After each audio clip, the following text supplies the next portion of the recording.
বন্ধুরা, শ্রীমদ্ ভগবদ গীতায় ভগবান শ্রীকৃষ্ণ সমগ্র মানবজাতিকে উদ্দেশ্য করে অর্জুনকে অনেক মূল্যবান উপদেশ প্রদান করে। যে উপদেশগুলো আজ এই সময় দাঁড়িয়েও জীবনে যদি প্রয়োগ করা যায়, তাহলে যে কোনো মানুষ যে কোনো সমস্যা থেকে বেরিয়ে আসার শক্তি পাবে।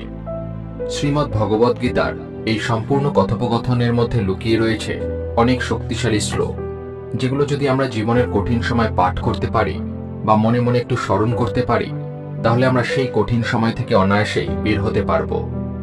কিন্তু অনেকেই এই শ্লোকগুলোর ব্যাপারে জানে না বলে তারা কঠিন সময় পড়লে ঘাবড়ে যায় এবং বুঝে উঠতে পারে না কি করবে। আর এই মারাত্মক শ্লোকটির মধ্যে শ্রীকৃষ্ণ নিজেই সমস্ত সমস্যার সমাধানের কথা বলে গেছেন। আজ আমি এই ভিডিওটিতে এই শ্লোকটির কথাই তুলে ধরব, যাতে আপনারা যখনই কোনো সমস্যার মধ্যে পড়বেন বা কোনো খারাপ সময়ের মধ্যে দিয়ে যাবেন, তখনই শুধু মনে মনে এই শ্লোকটির চোখ বন্ধ করে 3 বার পাঠ করে নেবেন। তাহলে দেখবেন নিমেষের মধ্যে আপনার সব সমস্যা দূর হয়ে যাবে এবং আপনার মনের ভিতরে অপার শান্তি অনুভব করতে পারবেন। যদি বিশ্বাস না হয় এই কথাটির উপরে, তাহলে একবার নিজের জীবনে এই শ্লোকটি অবশ্যই এক মনে চোখ বন্ধ করে পাঠ করে দেখুন। কারণ এই শ্লোকটির কথা এক ব্যক্তিকে স্বয়ং ভগবানের স্মরণ করিয়ে দেন। তাহলে চলুন দেরি না করে জেনে নেওয়া যাক যে এই বিশেষ শ্লোকটি কোনটি এবং কিভাবে আপনাদেরকে এই শ্লোকটি পাঠ করতে হবে। তার আগে এটা জেনে নেওয়া যাক যে এই শ্লোকটি কাকে কে পাঠ করতে বলেন। আসলে আজ থেকে কয়েক বছর আগে এক ব্যক্তি যখন খুব সমস্যার মধ্যে দিয়ে যাচ্ছিল, তখন সে বুঝে উঠতে পারছিল না যে কি করে সমস্যার মধ্যে থেকে বের হবে। সে দিন রাত ভগবান শ্রীকৃষ্ণের মন্দিরে গিয়ে শ্রীকৃষ্ণের মূর্তির সামনে দাঁড়িয়ে প্রার্থনা করত এবং কাঁদত, যাতে ভগবান শ্রীকৃষ্ণ তাকে এই খারাপ সময়ের মধ্যে থেকে বের করে। কিন্তু কিছুতেই সে কোনো রাস্তা পাচ্ছিল না। আর ঠিক এরকম সময় একদিন এক পুরোহিতের নজর তার উপরে পড়ে এবং সেই পুরোহিত দেখে যে সেই লোকটি অঝরে ভগবান শ্রীকৃষ্ণের মূর্তির সামনে দাঁড়িয়ে কান্না করছে। পুরোহিত তখন এই লোকটির কাছে গিয়ে জিজ্ঞাসা করে যে, আপনার কি সমস্যা হয়েছে? আপনি কেন ভগবানের সামনে দাঁড়িয়ে এরকম ভাবে কাঁদছেন?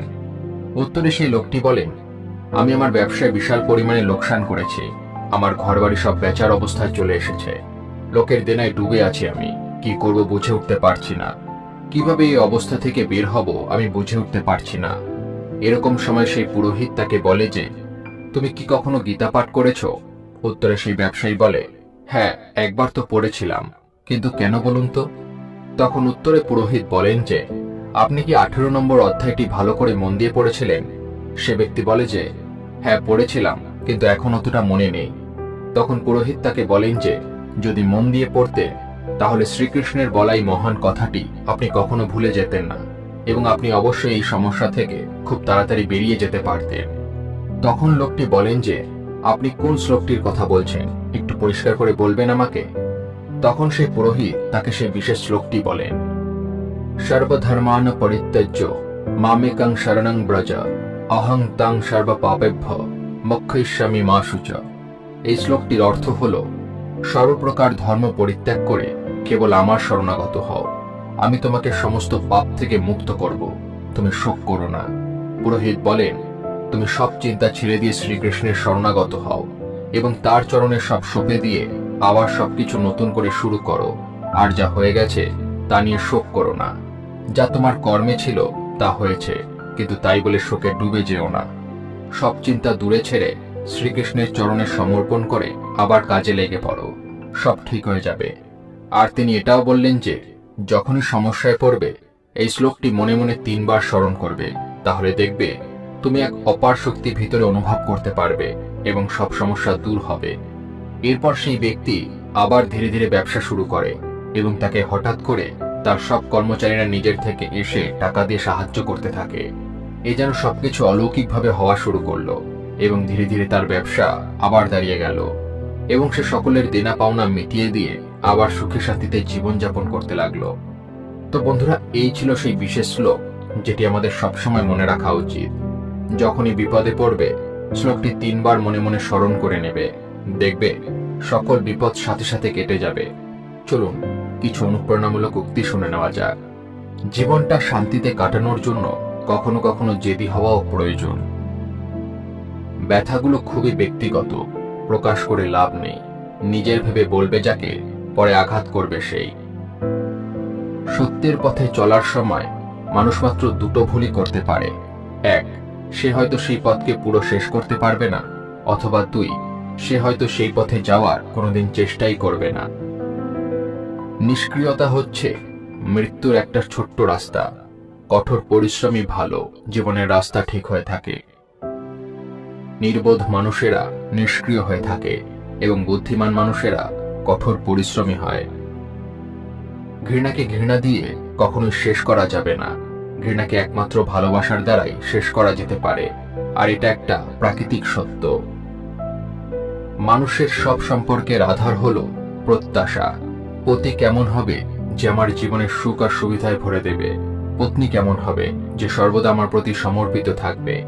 সন্তান কেমন হবে যে আমার সেবা করবে, আমার আদেশ মেনে চলবে? মানুষ প্রেম তাকেই দিতে পারে যে তার প্রত্যাশা পূরণ করতে পারে, আর প্রত্যাশার নিয়তিই হচ্ছে ভঙ্গ হওয়া। কিভাবে? কারণ প্রবল ইচ্ছা থাকলেও কোনো মানুষ কারো সকল প্রত্যাশা পূরণ করতে পারে না, আর তার থেকেই জন্ম নেয় সংঘর্ষ।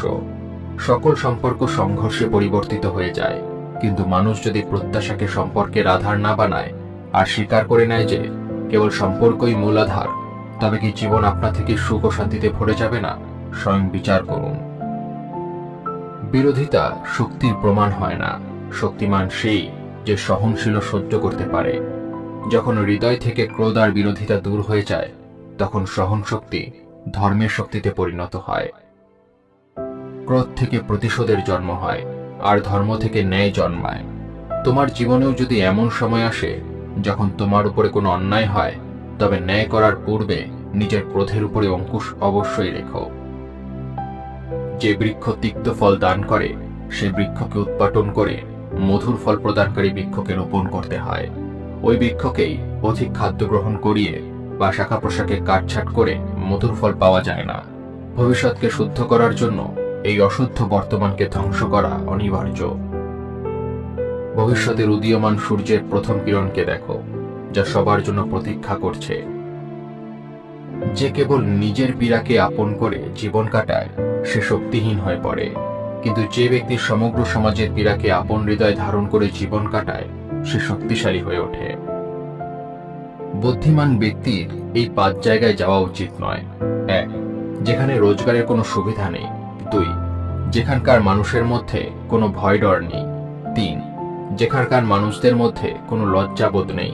4, যেখানে কোনো বুদ্ধিমান ব্যক্তি বসবাস করে না। 5, যেখানে মানুষ দান ধর্মের বিষয়ে অনীহা প্রকাশ করে। একটি চাকরের পরীক্ষা তখনই নেওয়া উচিত যখন সে তার কর্তব্য পালন না করে।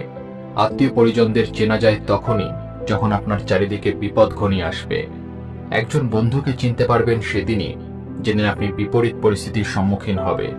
আর যখন আপনার সময় ভালো যাবে না, তখন আপনি আপনার নিজ স্ত্রীকে চিনতে পারবেন। বন্ধুরা, ভিডিওটি দেখে যদি ভালো লাগে তাহলে অবশ্যই লাইক করবেন এবং সবাইকে শেয়ার করবেন, যাতে তারাও ভিডিওটি দেখে উপকৃত হয়। সবাই ভালো থাকুন।